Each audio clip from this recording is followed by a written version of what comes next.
Bom, vamos criar aqui agora o gerador de inimigo, né? Para isso, eu vou criar um objeto vazio, dou um cliente empty aqui.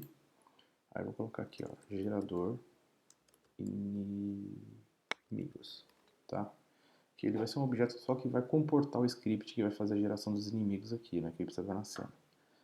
E vou também pegar aqui no script, vou criar um C# script e vou colocar aqui gerar inimigos. E vou associar esse script aonde?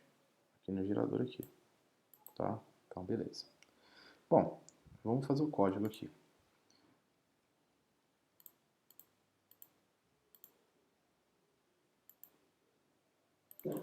Gerar inimigos. Bom, primeira coisa que o meu gerador de inimigos tem que saber é quem é o inimigo, né? Quem que ele tem que gerar ali. Então, eu vou dar um public GameObject para ele poder receber o inimigo, certo? E vou chamar esse cara de inimigo, tá? Ali. Bom, feito isso, eu vou criar também um limite, né, para poder dizer em que local que o inimigo pode nascer. Nesse caso, eu vou fazer com que ele nasça fora dessa área de tela aqui na parte de cima, mas nos dois limites aqui, certo? Então, para isso, eu vou criar mais duas variáveis. Então, eu vou dar um public float aqui no caso, e vou colocar aqui, ó, limite esquerdo e limite direito, né, que eu estou me referindo aos limites da tela aí, certo? Bom, beleza. Ah, agora, o que eu vou fazer aqui, certo? Na hora que eu inicio, né, aquele, eu tenho que determinar de quanto em quanto tempo, né, um inimigo ele vai ter que surgir. E lembra que quando a gente fala sobre tempo, a gente pensa em coroutine, né? Então eu vou vir aqui, ó, enumerator, gerar, né, que seriam os inimigos aqui, certo? Agora aqui eu vou passar um argumento nessa função para que eu não precise ficar colocando na mão de quanto em quanto tempo o inimigo vai gerar, certo? Então aqui eu posso vir aqui dar um float, né, que ele recebe um float como tempo, ter aqui, beleza. Bom, aqui eu vou mandar ele aguardar, certo? Time wait for seconds aqui. E agora ele vai aguardar t, que é o argumento que vai ser passado para ele. Aí o que acontece? Aqui no caso, ele vai instanciar, tá? Eu vou dar um instantiate aqui, ele vai instanciar quem? O inimigo, certo? Que está guardado nessa variável GameObject aqui. Aí, aqui no inimigo, ele vai pedir a posição. Agora, a posição aqui é o seguinte, toda vez que ele for gerar um inimigo, a gente vai fazer uma coisa. Eu vou criar uma variável vector3 aqui, eu vou chamar ela de p, tá? De posição. Aí, na verdade, essa posição aqui, a gente vai fazer o seguinte. Eu vou determinar aqui que ele vai ser um new, certo? Vector3. Aí aqui na posição em x, eu falo que ele vai ser um handle. Ponto range, certo? De quem? Do limite esquerdo, limite direito. Então esse aqui é meu x. O meu y, eu vou falar que ele vai começar no 100, tá? Bem lá em cima lá. Tá. E vou falar que aqui no caso z, ele não vai ter nenhum tipo de alteração.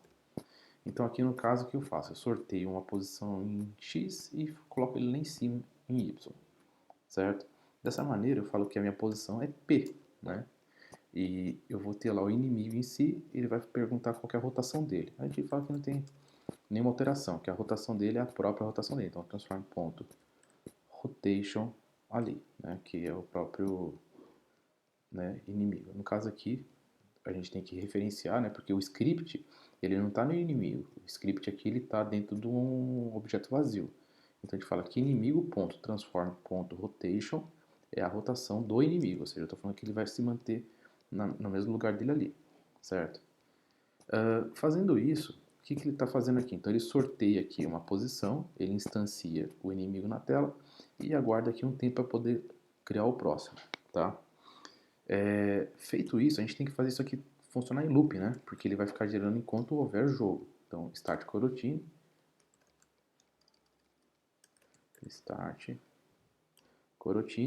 e vou chamar quem? Gerar inimigos.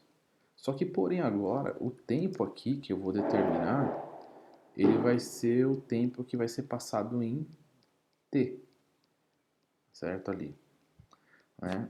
E quem que é o tempo em t, né?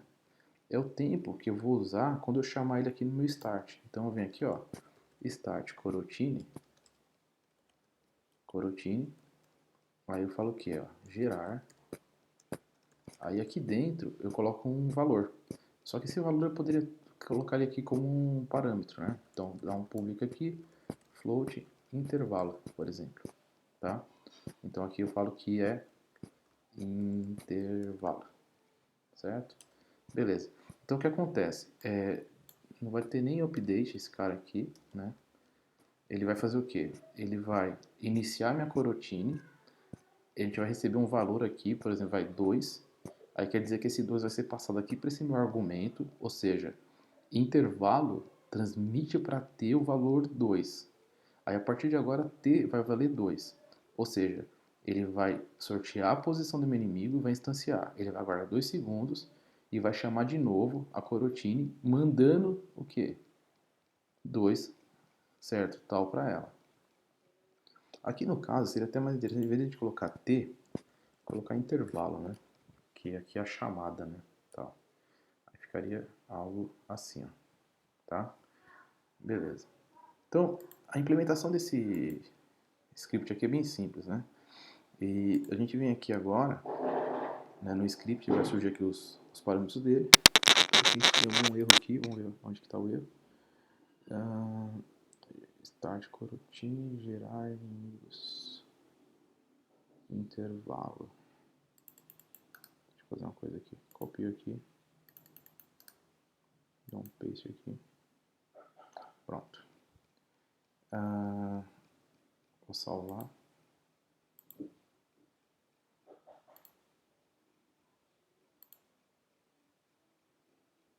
Beleza. Bom, agora ele vai pedir o limite. Eu não sei o limite na verdade. Então eu posso pegar aqui o player, né, por exemplo. Anchor chip aqui. Aproximar aqui, ó. E a gente move ele para a esquerda aqui para ver o limite de tela aqui. Seria mais ou menos... Sei lá, a gente pode colocar como 50, menos 55 talvez. Menos 55, deixa eu ver. Isso. Bom, como ele está no zero, vai ser menos 55 mais 55. Então eu vou pegar aqui de novo o meu gerador de inimigos, né? Tá, o gerar inimigos. Então, lado esquerdo, eu vou falar que é menos 55. Lado direito, 55. E aqui o tempo de quanto em quanto ele solta um inimigo para mim. Aqui, sei lá, eu vou colocar 1,5 segundo. Também não pode ficar demorando muito, senão perde a graça, né? Não tem o desafio. E ele pede aqui para mim o inimigo. Porém, a gente tem um probleminha, tá? O inimigo aqui, no caso, ele está na cena, então a gente não consegue jogar ele aqui. Ele tem que estar disponível aqui nos recursos do jogo. Então, o que eu posso fazer? Eu posso pegar o meu inimigo, certo, aqui. Vou verificar se ele está no 000, que aqui no meu caso ele não está, vou pôr ele no 0. E vou criar um prefab para ele, né? Então, vem aqui em prefab, botão direito, create prefab. Aí eu vou colocar aqui, ó, inimigo prefab. Dessa maneira, o que eu vou fazer? Eu vou pegar o meu inimigo, certo?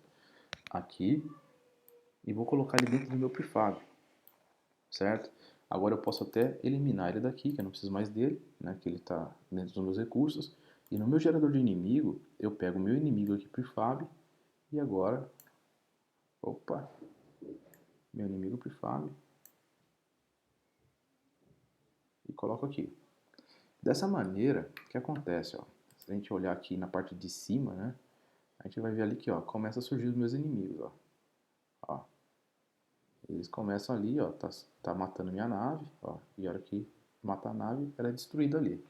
Então pronto, agora a gente já tem o gerador de inimigos assim acontecendo aqui dentro do nosso jogo, certo? A gente já tem o desafio, percebe que as velocidades aqui elas são diversas, né? De acordo com o sorteio que a gente determinou lá quando criou o script do inimigo, né? Então a gente já tem aqui as coisas funcionando. Da mesma forma, se a gente der um play aqui agora e começar a atirar nos inimigos, ó, a gente tem a pontuação rodando também.